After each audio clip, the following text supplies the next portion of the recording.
நீ நான் காதல் சீரியல் நெக்ஸ்ட் பிரேமோ என்ன மாதிரியான ட்விஸ்டாக்க போகுதுன்னு பார்க்கலாம். ராகவ் கிச்சனுக்கு தண்ணி குடிக்க போகலான்னு சொல்லிட்டு போகிறாங்க. அங்கே முரளி ரொம்பவே கோவமாக அவங்களுடைய ஃப்ரெண்ட் கிட்ட பேசிட்டு இருக்காங்க. அபி ஹனிமூன் போகிறாலாம், அந்த மாதிரி அவள் போகவே கூடாது. அபி ஹனிமூன் போகிறத என்னால் ஏற்றுக்கவே முடியலன்னு சொல்லிட்டு ரொம்பவே கோபப்பட்டு பேசிட்டு இருக்காங்க. இதை ராகவ் கேட்டுட்டு நல்ல மாதிரி வேஷமாக போட்டுட்டு இருக்க, உன் நல்ல விஷயத்த கழிக்கணும் தாண்டா, ஆனால் என் அக்காவுக்கு குழந்தை பிறக்குட்டுன்ற ஒரே ஒரு காரணத்துக்காக அமைதி இருக்குன்னு சொல்லிட்டு ரொம்பவே கோபத்தில் இருக்காங்க. உடனே ராகவ் யோசிச்சு பார்க்குறாங்க. இவன் அவனுடைய ஃப்ரெண்ட் கிட்ட எல்லா விஷயமும் சொல்லிட்டு இருந்தான். அப்படி இருக்கும்போது அபியோட பேரை சொல்லவே இல்லை. எனக்கு என்னவோ சந்தேகமாக தான் இருக்குது. இந்த முரளி கிருஷ்ணாவுக்கும் அபிக்கும் சம்மந்தம் இருக்கிறதா நம்ம தப்பாக நினச்சிட்டு இருக்கோமோன்னு எனக்கு அப்பப்போ தோணிட்டு இருக்கு. ஆனால் அது எனக்கு கிளாரிஃபையாக இப்போ வரைக்கும் தெரியல.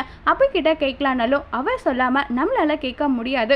முரளி கிருஷ்ணா என்ன நினச்சிட்டு இருக்கான், அவனுக்கு எவ்வளோ தைரியம் இருந்தால் இப்படி டைரெக்டாகவே எங்கள் ரெண்டு பேரையும் பிரிக்கணும், அப்போதான் எனக்கு சந்தோஷம். நீ சொல்லிட்டு இருக்கியா, உன்னுடைய விஷயம் வீக்னஸ் என்னன்றது எனக்கு தெரிஞ்சிடுச்சுல. இனி நான் அபி கூட ரொம்பவே நெருக்கமாக இருக்க போகிறேன், அதுவும் முன்னாடி நெருக்கமாக இருக்க போகிறேன். அப்போ நீயவே ரொம்பவே கோபப்பட்ட, நீயவே எல்லா உண்மையும் சொல்லணும், அந்த மாதிரி நான் நடந்துக்க போகிறேன். அப்போ நீ என்ன பண்ண போகிறேன்னு பார்க்கலான்னு சொல்லிட்டு ராகவ் பிளான் பண்ணுறாங்க. அதோட இந்த பிரமவை முடிச்சிருக்காங்க.